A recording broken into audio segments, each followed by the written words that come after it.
I'm your host with the most, Locum 23. Joining me for Freshman Book 3, Chapter 12, Flirting with Disaster. As the crowd shouts and jostles around you, you lose sight of your friends. You hear a glass shatter somewhere across the room. Everyone, calm down! Soon, security starts grabbing people and throwing them out the door. You try to pick yourself up off the floor, but you keep getting knocked down by the rushing crowd. Suddenly, a pair of hands slips under your arms and lifts you up. Hey, I got you! You and Zig shield yourselves from the chaos and make your way to the door. Caitlin briefly locks eyes with you and dashes off stage towards the back door. Outside, you and Zig catch your breath, and Caitlin runs towards you from the back of the building, her face red. What the hell was that? She gestures angrily at Zig. Is this to get back at me for Abby? You egged him on just to ruin my show? Shut up! I don't want to hear any excuses. My band might get blacklisted from this venue because of you. Zig puts his hands up and backs away. I'll give you 2 minutes. As soon as Zig leaves, Caitlin whirls towards you with her teeth clenched. Mizumi, how could you do this to me? Caitlin, this wasn't my fault. I didn't know Zig was going to do that. Well, he is your friend, so this is on you. That's not how life works. I know you're upset, but don't take it out on me. I'm not responsible for his actions. Are you really just worrying about yourself at a time like this? I don't care about this band. Excuse me. I care about this band, and now we're probably lost our main venue. Hey, I thought you wanted to be more punk. Your fans probably love the brawl. Wow, Mizumi. Way to play into stereotypes. Go ahead and add insult to injury. You know what? I don't even know why I'm surprised. You've never been interested in supporting me with my band. That's literally why she went out and bought an outfit, just to support you. But yes, you're a dumbass. Maybe it's because your band is tearing apart our friendship and you won't do anything about it. Oh, so that's what it comes down to, huh? I'm the bad friend with the mean new group. Last time I checked, your friend has been punching people out and starting riots, so I don't think you have any business criticizing me. Caitlin lets out a sharp breath and crosses her arms. I can't do this. I need some space. And I feel like you're always so wrapped up in my life. When I came out, when I tried to make new friends, for once, I just want to make some of my own choices without your input. I only get involved because I care. I'm not trying to meddle in your life, but I do want you and the rest of our friends to be happy. And if I see you getting involved in something that might be damaging that, then yeah, I'm gonna speak up. But that is why... But why is it always your call to make? These are my choices, good or bad. I think we need to step back and spend some time apart right now. Caitlin turns and walks, leaving you standing alone on the sidewalk. After a moment, someone taps you on the shoulder. Hey, everything okay? No, Zag, it's not. Sorry, Mizumi, is there anything I can do? I think you've done enough tonight. Listen, I didn't mean for things to get out of hand. Zig, I would like to add option 3. Zig, you really didn't do anything wrong, and yeah, but yeah, we always gotta blame Zig, and then Caitlin blamed us, and then, hey, good intentions won't fix us. You didn't plan it, I get it, but now Caitlin thinks I'm responsible for ruining your show, and she's furious with me. Well, screw her then. Sounds like she's just lashing out because her show didn't pan out the way she wanted. Don't try to put this on her. She was very right to be upset. Whatever, it's your choice, but it sounds like you two are having problems and she's dragging you down. You're the one who told me that working through our problems helps people grow closer. Yeah, but not everyone is worth getting close to. Look, you can be mad at me, but it sounds like she's the one who showed her true colors tonight. You find a way to justify everything, don't you? You just twist it all around to suit yourself. Well, I'm tired of it, Zig. If you're gonna make bad choices, at least own up to them. Okay then, Judge Judy. Why don't you tell me what bad choices I've made? Oh, I don't know. How about... Okay. So punching Sebastian. Not really. Hitting on me every chance. Really? I don't know. No, I don't think Zig has really flirted with us. Like, occasionally there will be a subtle little flirt, but no. No. I mean, feel free to let me know in the comment section below if you agree with me. I think the only thing I could really say he's done is assuming the worst about your friends. You thought Chris was condescending to you with his initiative. You think Caitlin is judging you. What did they ever do to you? Hey, you're the one who told me they've been treating you like garbage. I said we were going through a rough patch, but they're still my friends. Why is it your place to get so involved anyway? You barely know them. I was trying to take your side. I don't need you to fight my battles for me. You're out of line tonight, Zig. Once is a mistake, but I can't help feeling like there's a pattern with you. Fine. If that's the way you see things, then maybe I should just get the hell out of your life. Zig. Zig storms past you. He passes a row of trash cans. Suddenly kicks one over, sending it flying into the street. I don't blame him. As Zach disappears around the corner, the rest of your friends emerge from the building. Zach is wiping spilled beer off the front of his jacket. Mizumi, we thought you were still inside. Did you see what happened to Caitlin or Zig? They both made it out okay. Your friends stop short when they see tears in your eyes. What happened? Is everything okay? Caitlin blew up at me for letting Zig out of hand, and then I blew up at Zig, and now they're both mad at me. How can she even think that? You're not responsible for what Zig does. It's complicated. I guess there's more going on here than I thought. But we were here to support her. Can't you tell her... Guys, I really don't want to keep going over it right now. Then maybe we should just go home? Honestly, I don't think I could handle running into Chris or Caitlin right now. Then what do you want to do? You all go on home. I just need to, I don't know, walk around and clear my head. Are you sure you want to be alone right now? I appreciate it, but I just need to think things over. After trudging aimlessly through the streets for a while, you wander into a bar and slump into the back booth with a stiff drink. What a night. You're telling me. Becca slides into the booth next to you. She rests her head back on the leather cushion and sighs sullenly. Great. After everything that's happened tonight, I guess I shouldn't be surprised to run into you. Whatever, Mizumi. I'm not really looking to fight right now. What happened tonight? Just a whole lot of BS. You wanna talk about it? You let out a long sigh and stare down into your drink. It's just hard when people you rely on let you down. Yeah, I know what you mean. Wait, hang on. Are you being nice to me? Hey, let's not make a thing out of it, okay? It's just... Sorry, it's a weird night for me too.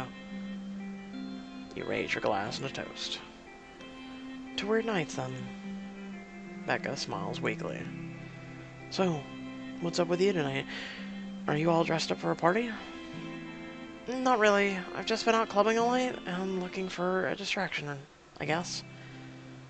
I, found out that my parents are getting divorced. Wow, Becca, I'm sorry to hear that. Not even you deserve that. Is there anything I can do?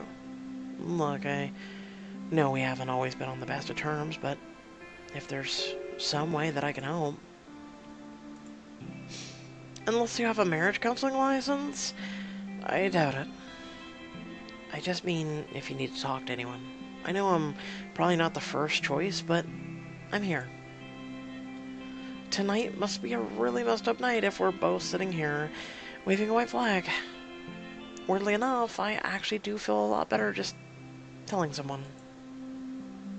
I'm glad I could cheer you up a little. You know, you're not so bad, Mizumi. Okay, now you're scaring me. Becca laughs and you glance down at the phone on the table. Oh, this sucks. What? Okay, I take it back. I hate you. You suck. Blah, blah, blah, blah. No, it's not that. It's just... I just realized that I miss the late train back to Hartfeld tonight. So what? I can give you a lift. Really? That'd be great, thanks. If you could just drop me off in the parking lot, I can walk back to my dorm. No way I'm letting you wander across campus alone this late at night. Come on, you're spending the night at my sorority. Okay, I guess. Are you good to drive? Yeah, I switched to water like an hour ago. No, let's get out of here. This place is dead. And suddenly, what's it? Oh, I'm trying to remember the guy from Love Hacks. He just goes, "Hey, that's not nice!" No. Becca pulls her keys from her purse and you follow her outside. Get back here, kids! At the sorority house, you settle into a plush chair while Becca sits on her bed and takes off her shoes. Wow, look what you've done with the place. Oh, thanks. She sighs and absentmindedly plucks at the bed covers. Are you doing okay? Still kinda just bummed about everything, I guess. You see her eyes shining with tears and she turns her head away. I mean it when I say you can talk to me. Well, there's so much. I don't even know where to begin. You move to sit next to her on the bed. She flops back and stares up at the ceiling. Honestly, it's just the tip of the iceberg. There have always been issues. Between your parents or between them and you? A little of both. They argued with each other a lot, though they tried to hide it. But they weren't much better with me or my sister either. Sometimes I feel like they forgot they had daughters. When I was younger, I barely saw them, and there were always a nanny or babysitter around, though they were also home. They just tried to make up for it by buying me toys, but I felt like they never wanted to see me. I thought I'd done something wrong. Gosh, Becca, I don't even know what to say. That's awful. Oh, that's not even the worst of it. One time we went to a vacation to Rome, and on the day we were supposed to leave, I woke up and my parents were gone.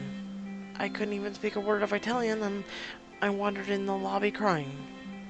They finally showed up a few hours later, and they said they just went out to breakfast, but, well, they were gone a long time, so I never believed them. Wonderful parents. How does that even happen? I wish I knew. It's just... it's so hard sometimes. Becca sits up with a shudder, then buries her face in your hands. Or her hands. You reach out and gently rub her back. I'm really sorry that happened to you, Becca. After a few minutes, she lets out a long breath and wipes her eyes. Did anything like that ever happen with your parents? I didn't have parents. The more you know. Well, not really. My family is pretty close. We had a few fights, but nothing like that. Where's the option number 3 or 4? Didn't have a family. I really don't want to talk about this.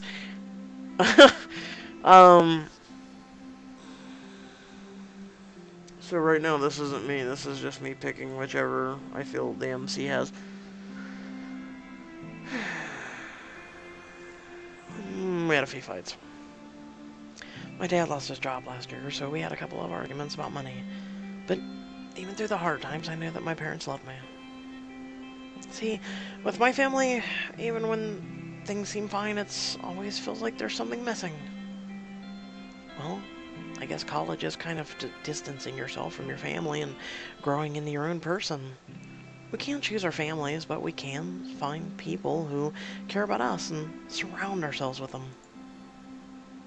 Are you saying you care about me? Maybe we got off on the wrong foot at the start of the year. I never expected to hear that from you. But, you know what? I'll take it. Hey, what do I do without you? You're like the Joker to my Batman. Joker? How about Catwoman?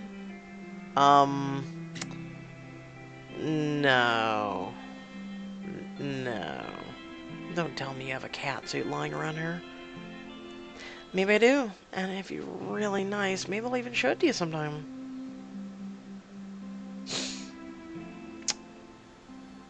Don't know whether to go around or be afraid. Anyway, I'm kind of feel tired, so let's just go to bed. Okay, sure. Is there a spare bedroom I can crash in? Let's see. Heather's room is open while she's on leave. Oh no, wait, Allison took it already. You know what? We're kind of full of capacity here, so why don't you sleep with me? Whoa, wait. What are you getting at? Don't be weird, Mizumi. That's not what I meant. I could put you to the couch downstairs, but this bed is huge, and there's definitely room for two. What next? Are we gonna braid each other's hairs and drink hot chocolate? What is wrong with hot chocolate? Okay. Don't push your luck. Fine, fine. Scoot over, would you? Just promise me you don't snore. Trust me, I'm as quiet as a mouse. You and Becca climb into bed, and she reaches over to turn out the light. The next morning, you blink yourself awake, and your head pounding. Need aspirin? Oh, I almost forgot I stayed here last night. Thanks again for letting me sleep here, though. Yeah, well, thanks for letting me spill my problems to you. You feel her drummer fingers on the top of the blanket. Well, I guess I should head home now. Yep, you probably should. Listen, Mizumi, this was nice, but it was a bit stop. You and I both need to sort out our respective drama. I guess you're right. I'll see myself out then. Yeah, and hey, good luck with stuff, you know? Thanks, Becca. You too. What? The punk dress girl did not make out with the preppy... No, what? That broke all facades of... After returning to your dorm and taking a long, hot shower, you make yourself some coffee in the kitchen. Oh, Lord, does that sound good. You hear a door open and close, and turn to see Chris standing in the hallway. Oh. Hey. Hey. What are you doing up so early? He sits down at the dining room table, and you let out a sigh. It's a long story.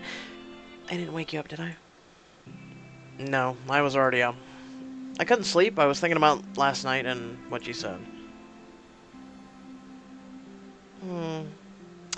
I hope you're here to apologize. I did apologize last night. I was actually hoping that you would be a little more receptive today. Don't act like I'm the one being unreasonable here. You bailed on me twice, and on our friends. Our whole group is falling apart, but apparently I'm the only person who cares.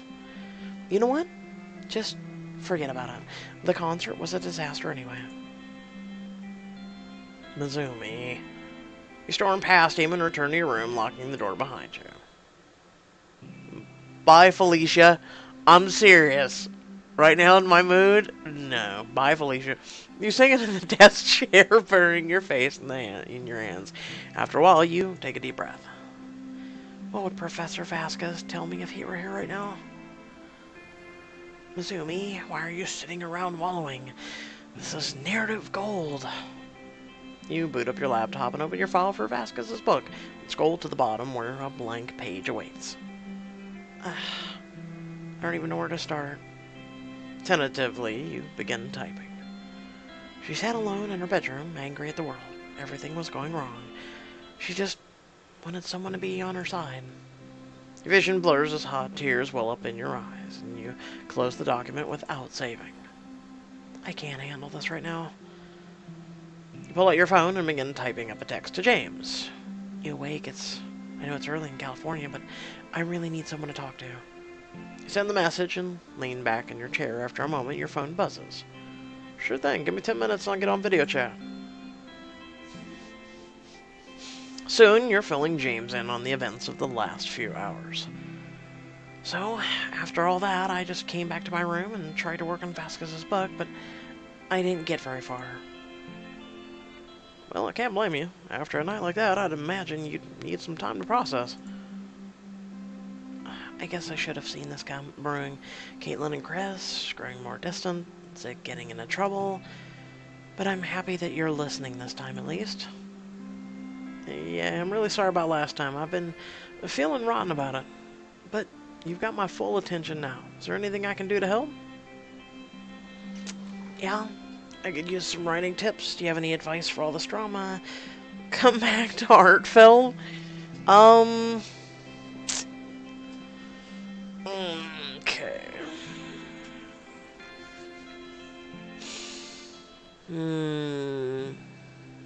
I feel like in my current mood, I'm just kind of like winding down. You know, where it's been a long day. And it's just like right now I could pretty much lean back into my chair, close my eyes, and I went. That's how I feel right now. Any advice on the drama? Sounds like everybody needs a little time to cool down. But how much is time? I feel like I keep waiting to see if things will sort themselves out, but they clearly haven't. Well, sometimes things have to get worse before they get better. Maybe if... Suddenly hear a door on James's end of the call, and a moment later Yasmin walks on screen behind him. Oh, sorry, James. I didn't realize you were busy. You didn't forget about our meeting with the producers today, did you? Oh, no, of course not. This was just a kind of a spontaneous last-minute thing. Just give me a minute. Oh, hello, Mizumi. Hope you're well. Oh, you're still alive and breathing. Just peachy, Yasmin. Oh, I'm so sorry, Mizumi, but I actually do have to get going. It's okay, I understand. Really, I appreciate you taking the time to talk to me. Tell you what, I actually found something that might cheer you up. I was gonna wait to send it to you, but... He stands up and walks off screen. You hear a door open and close. Yasmin regards you coolly. James? Looks like he's gone to get something. Such a loyal little puppy, isn't he? That kind of softness usually gets sucked out of people pretty quickly in Hollywood. I wonder how long he'll last. Listen, Yasmin, I don't know what your game is, but you better leave James out of it. Or you'll do what? I'll tell James what you're up to, come to California and stop you myself, report you to the Screen Actors Guild. Okay, so I think I chose in the normal edition, come to California and stop you myself. I'm gonna go with report you to the Screen Actors Guild. Let's try that. Yasmin raises an eyebrow. Mizumi, do you even know how SAG works? No, but I've played enough D&D to understand what guilds are. Okay. I don't even know how to respond to that. That's right. I've got you cornered. Mizumi, you're almost as cute as James, so innocent and naive. You can mock me all you want, but don't underestimate James. He's smart and talented and passionate about his work. So is everyone else in the movie business. You think that makes him special? I just don't understand why you go to the trouble of getting him this deal if you just want to see him fail. Oh, I don't want to see him fail. I want his movie to be a roaring success, and I'll do whatever I have to for that to happen. What's that supposed to mean? Look, James's play came at a good time. Historical fiction is hot right now, and his story has a skeleton of a good idea. The skeleton? Well, obviously, a lot of things will have to be changed, most of it, actually.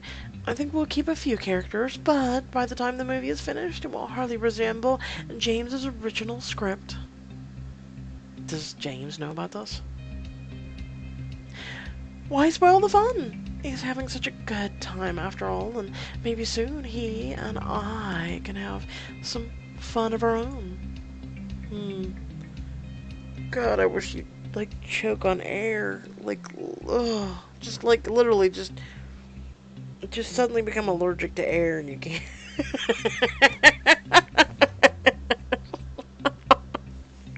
I don't know how that would work, but you know what? I don't care. But I'll have to learn how things work around here eventually, just like everyone else in the business. And what's going to stop me from telling James any of this? Oh, go right ahead. Do you think that going to convince him to walk away from an opportunity of a lifetime? Not even out of college, and he already has a major movie deal and an attractive manager who's ready to show him a good time. Floozy. Don't you dare. At that moment, James enters the room holding a piece of paper. Found it. Okay, Mizumi, I found this funny note from Professor Vasquez in my papers. You have to hear this. Actually, James, we really do need to get going. Oh, okay. Sorry, Mizumi. Hopefully we can pick this up later. Yes, but... Bye, Mizumi. Great seeing you again. No, listen. Before you can finish your sentence, the video feed cuts out. I don't believe this. Run a hand through your hair and then rub your eyes. Finally, you pull open your dresser drawer and grab the plane ticket that James gave you. James, I'm coming for you. I promise you that's probably not the first time she said that. But can you save James? And set things right with your friends. Find out in the next installment of The Freshman. Yes, sometimes I can be very corny. So I hope y'all did enjoy the video. Feel free to like, comment, share, and subscribe. Let me know in the comments section below if you did. Also, just really any feedback whatsoever. Criticism is always welcome. I'm always open for it. Don't just dislike the video and be like, yeah, that'll show him. You know, if I did something wrong, I need to kind of know what I did wrong, you know. That and some trolls, especially after the me trying to be an advocate against bullying and harassment and online cyberbullying and stuff like that. They're kind of hitting the channel lately. With flaggings and dislikes and all that crap, so... Good old trolls, you know. Don't ever stand for anything, folks, because, you know, you'll have trolls. But then again, I'm not here for popularity. I'm a person who stands for right and wrongs. But I digress. Also, head down in the description below. You can follow me on social media if you want to support my channel. There's a few links for that as well down there. And until next time, stay well, stay awesome, and I'll catch you all in the next video. Peace!